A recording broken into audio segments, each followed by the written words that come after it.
ঠিকাদারের বিল নিয়ে ব্যাপক ঘুষ বাণিজ্যের অভিযোগ উঠেছে মানিকগঞ্জ পৌরসভার নির্বাহী প্রকৌশলী সহ সংশ্লিষ্ট কয়েকজনের বিরুদ্ধে। এক মৃত ঠিকাদারের বকেয়া বিল তুলতে গিয়ে হয়রানির শিকার হচ্ছে পরিবার। এ বিষয়ে জড়িতদের বিরুদ্ধে জেলা প্রশাসকের কাছে দুর্নীতির লিখিত অভিযোগ দিয়েছেন ভুক্তভোগীরা।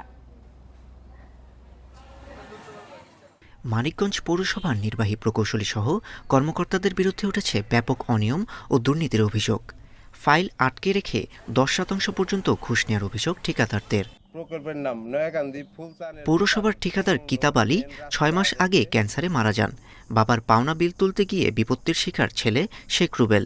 নির্বাহী প্রকৌশলী শাহাদত হোসেন ফাইল অনুমোদনের জন্য 10 লাখ টাকা, বিলের বিপরীতে 1 লাখ টাকা ঘুষ দাবি করেন। অভিযোগ রুবেলের। গত 4 জানুয়ারি নগদ 50,000 টাকা দিলেও বাকি টাকা না দেয়ায় আটকে পড়ে বিল। ঘুষের টাকা নিয়ে বাকবিতণ্ডার এক পর্যায়ে নির্বাহী প্রকৌশলীর কার্যাদেশ ছুড়ে ফেলে দেন বলছেন রুবেল। প্রকৌশলী স্যারে সাইন দিয়ে আবার এটা কাইটা ফেলাই দিয়ে আমি এই 50,000 টাকা আরও দিতে হবে, তাইলে কাইটাও দিব। ওই যে 1 লাখ টাকার কথা বলছিল ওইটাই ওনার মাথায় আছে। কয় কি না, তোমার 5টা ফাইল, 1 টাকা বলে নোট দিছে, তোমার সাইনও দিছি, যদি তুমি টাকাটা না দাও আমি ওই ক্ষেত্রে কিন্তু আমি কাইটা দিব। শুধু রুবেল নয়, একই ধরনের ঘুষ ও দুর্নীতির অভিযোগ করেছেন পৌরসভার আরও অনেক ঠিকাদার। প্রতিবাদ করলে কাজ আটকে দেয়া ও মামলা দিয়ে হয়রানির হুমকি দেয়া হয়, জানান তারা। আমার বিল এবং আমার যে সিকিউরিটি মানি তারা আটকে রেখেছে। ওনারে টাকা না দিলে সে ভালো কাজ যত ভালোই করি ভালো না। অভিযোগ দিয়েছি বা আমাদের কাজে প্রতিবন্ধকতা সৃষ্টি করে। তবে এসব অভিযোগ অস্বীকার করেছেন অভিযুক্তরা।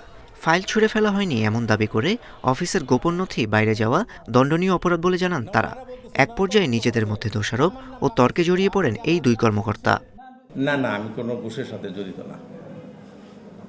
এটা আমার ষড়যন্ত্র, সম্পূর্ণরূপে আমার উপরে ষড়যন্ত্র।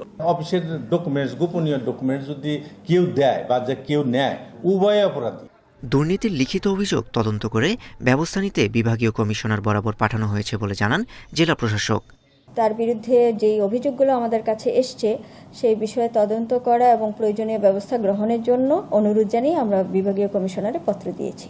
এর আগেও নির্বাহী প্রকৌশলী শাহাদাত হোসেনের ঘুষ লেনদেনের একটি ভিডিও ভাইরাল হয়, তবে এখনও তার বিরুদ্ধে কোনো ব্যবস্থা নেয়নি প্রশাসন। Independent news.